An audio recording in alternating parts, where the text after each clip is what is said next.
The University of Florida has a lot of interest in heat stress.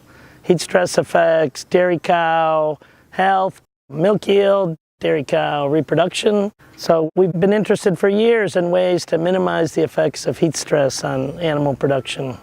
And with global climate change becoming a greater concern, it's more important than ever that we have methods for reducing the impact of heat stress.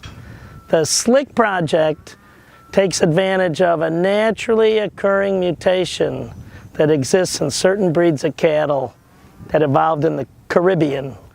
The SLICK gene results in animals producing a very short, sleek hair coat, and possessing that makes them better able to regulate their body temperature. So they lose more of their body heat to the surrounding environment, and they suffer fewer effects of heat stress on milk yield and on reproduction.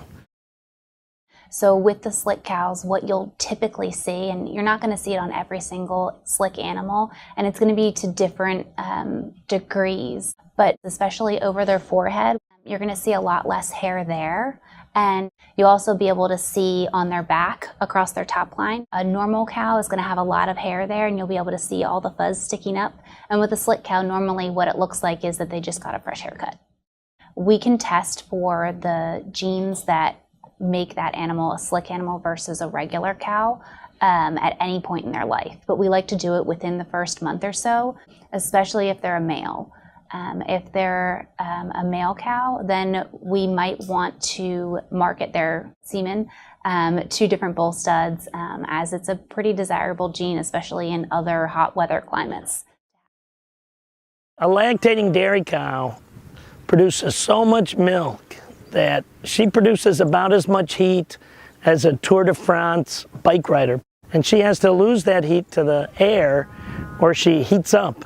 So a lot of environments that wouldn't be considered all that hot to a human are hot to a dairy cow.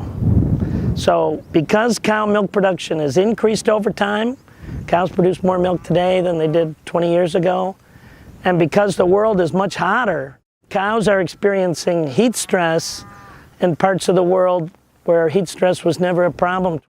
If we want to have inexpensive, healthy food produced from animals in the future, we need to solve the problem of heat stress.